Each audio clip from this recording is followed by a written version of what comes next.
Okay, see here, dear friends, this is what the third main function in Seaborn, the color palette. Actually, color is a very important factor for your visualization. Color can reveal pattern in data if used effectively or hide patterns if you used poorly. So, Seaborn makes it easy to select and use color palette that are suited to your task. So mainly here what we are just going to use is the function sns dot color palette. That is what the thing we are going to use it, and according to the function we are just having the parameter as three parameter.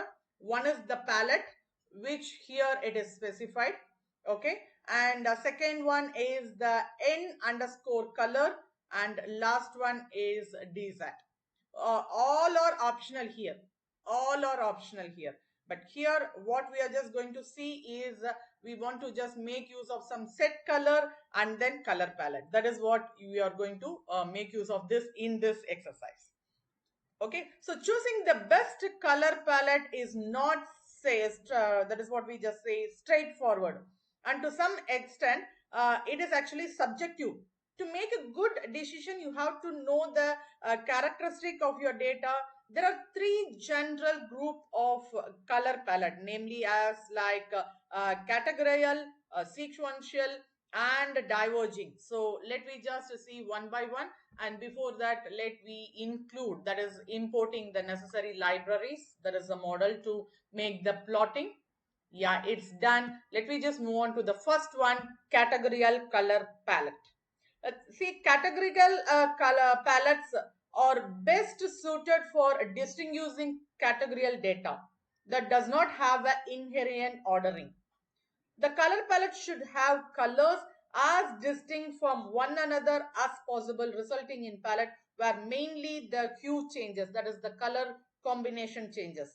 When it comes to human perception, there is a limit to how many different colors are perceived. A rule of thumb is that if you have a double digit category, or it is advisable to divide the categories into groups. Different shades of colors could be used for a group.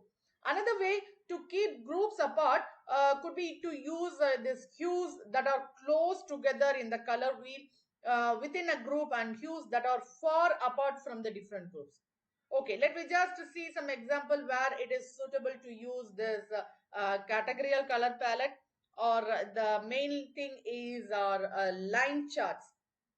Okay, which just shows the stock trends for different companies, and we just make use of the bar chart with subcategories also. So basically anytime you want to group your data, it can be done.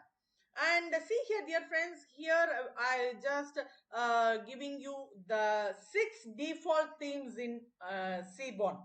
That is deep, muted, bright, pastel, dark, and color bright. So the code and output of each themes are provided here one by one. We are just going to see it. And out of these color palette, it doesn't really matters which one you choose. You choose the one you prefer and the one that best fits the overall theme of visualization. And it's never a bad idea to use the colorblind palette to account for colorblind people. So how about okay, fine, let me just see one by one. See here, dear friends, just I want to make use of this sns dot color palette, which is a deep, and I want to plot it just as a bar chart. So this is what the exact diagram shows, the output of the color palette, which is in deep. Okay, the theme of deep. Okay, let I just go for the next one, muted. And see here, dear friends, there would be a slight difference of color, that is the shaded, from the deep towards the muted. I think you are able to observe the difference. Next comes the bright. Yeah, it is more than brighter than the previous one. Okay, next I execute the theme pastel. It's mild. Okay, it's not much more things, so it's mild. And next comes the dark. It is more darker, off to that exact theme of colors. Okay, next, last but not least, it is a color blind, or whichever be the default things. Okay, so see here, these are the 6 theme, that is the color palette theme, which we are just uh, discussing under categorical color palette. Okay, next going on to the sequential color palette. See, actually sequential color palette are appropriate for sequential data range from low to high or vice versa. It is recommended to use bright colors for low level and darker ones for high values.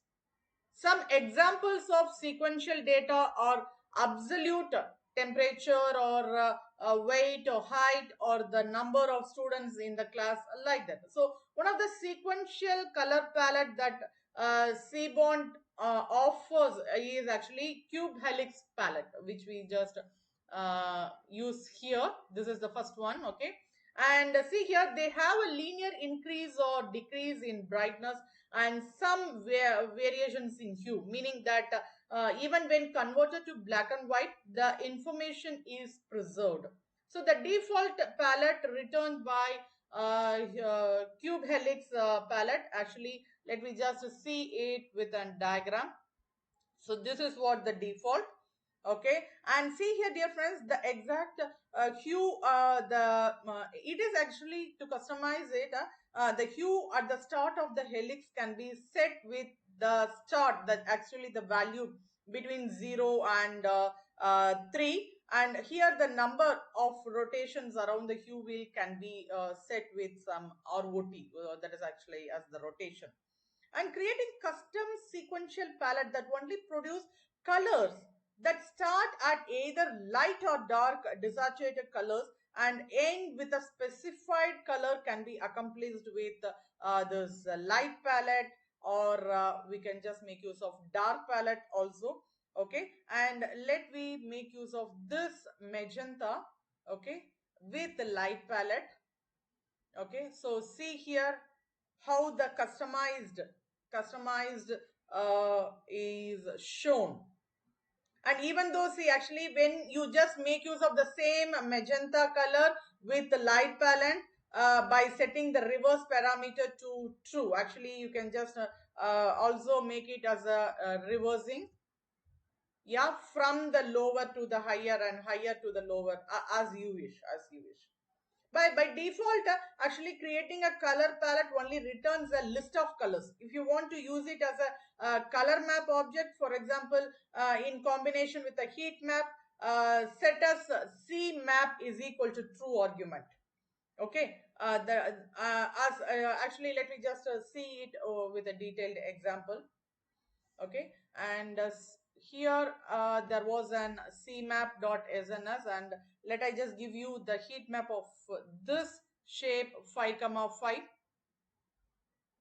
So this is how the heat map would be shown.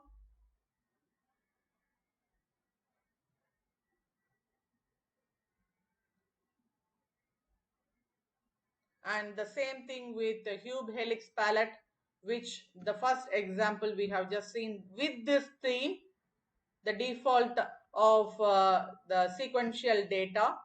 And when just coming to the heat map with 5 comma 5 cubex, so this is what the exact heat map of the cubex, and set with the cmap functionality. Okay, next let me just move on to diverging color palette.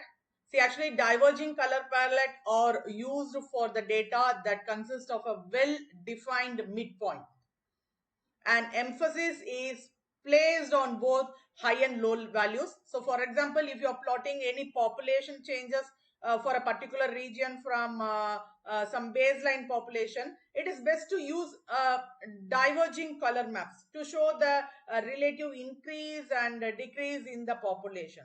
So let me just see this code map. Okay, sorry, code snippet, which it just shows I think it would be just provide a better understanding of this diverging palette. Okay, and see, we have used the color warm template actually, which is built into a Matplotlib. Actually, this is a default for that. And you can also use here the diverging palette function to create custom diverging palette. So actually we can pass two hues in degrees as a parameter along with the total number of parameters wherever we just need. So here it is the total number of parameter which we can just pass on to that of instead of this cool warm, we can just make use of it. And let me just see how the output comes for this. Yeah, here it is. And I have as already mentioned, see dear friends, actually colors when used effectively can reveal patterns in data. So spend some time thinking about which color palette is best for certain data. Okay, so each and everything when you're on making a hands-on with some visualization theme or with an exercise, I think it would be best to